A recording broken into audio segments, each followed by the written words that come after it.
Hi and welcome back. Now in this chapter, let's see how we can use PowerShell to deploy an Azure SQL database.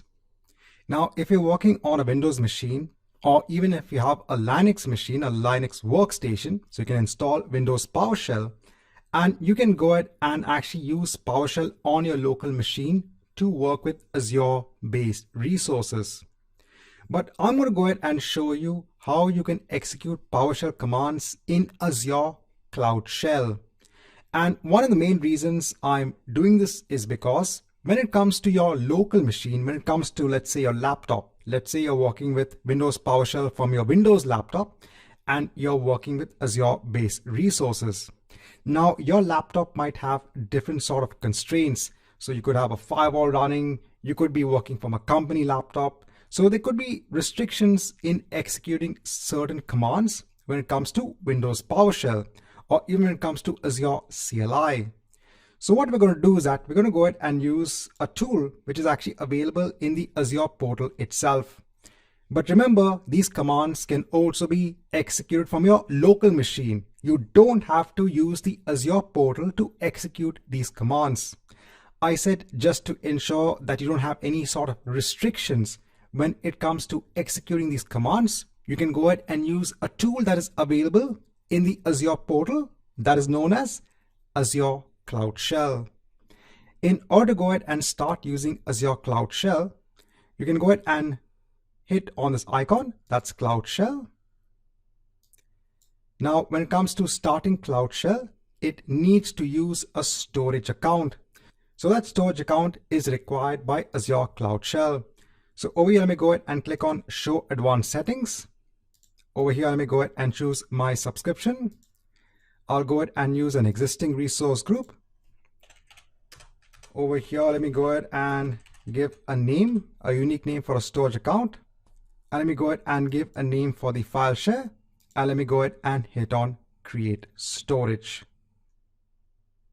Now, while this is being done, over here, I'm showing you the PowerShell commands I'm going to be executing in Azure Cloud Shell. So we don't have to go into depth into these commands. When it comes to the exam, you don't need to know these commands. From the exam perspective, you just have to understand and know that there are different ways that you can actually go ahead and deploy resources in Azure.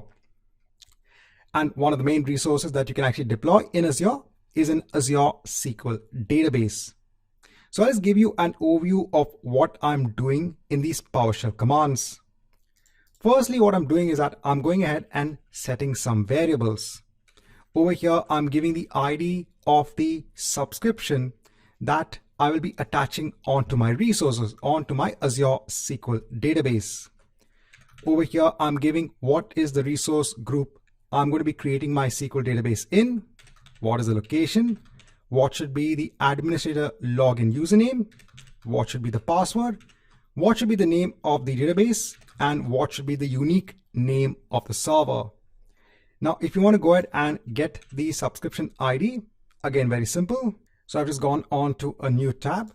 So if you've already gone ahead and create a database based on an existing subscription, over here is where you're going to go ahead and get the subscription ID. So you can just go ahead and copy this subscription ID. Next, I'm just going ahead and setting the context so that I ensure that the resource is created against this subscription. Then I'm going ahead and using the PowerShell command of new AZ SQL server to go ahead and create a new Azure SQL database server. And over here, I'm giving all of the required information to go ahead and create that Azure SQL database server. Over here, then I'm executing the command to go ahead and create a new Azure SQL database on that Azure SQL database server. So now once you have Azure Cloud Shell in place, let me go ahead and clear the screen. So I'm going to go ahead and copy the commands one by one over here. So first is just the setting of the different variables. So let me go ahead and perform all of these steps. So once I've gone ahead and set the variables, let me go ahead and now set the context onto the subscription ID. Once this is done, let me go ahead and now execute the command to create a new Azure SQL database server. So this might take some time. So let's come back once this is complete. Now, once the command has executed successfully, I've gone ahead and cleared the screen. So to clear the screen, you can just go ahead and hit the clear command. Now, if you want to go ahead and confirm whether the Azure SQL database server is in place, so if you go on to all resources, if I go ahead and just search for server, over here, I can see my new SQL server database. Now let's go ahead and execute the next command to create a new SQL database on this SQL database server. So over here, let me go ahead and paste the command and let's wait till this is complete. Now, once this is complete, so if I go on to my databases now, so at the moment it's not coming up in the Azure portal. Just give it a minute or two.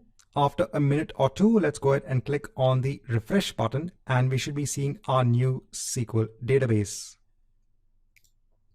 So after some time, when you go ahead and click on refresh, you can now see your new database in place.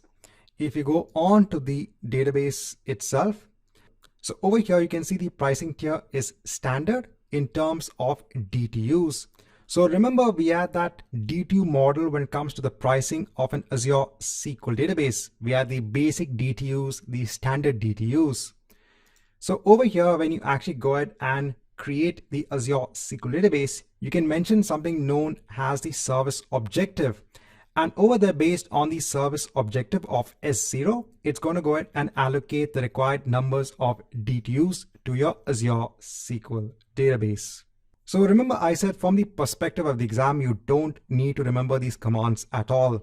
It's just the fact that you can actually go ahead and create an Azure SQL database using PowerShell.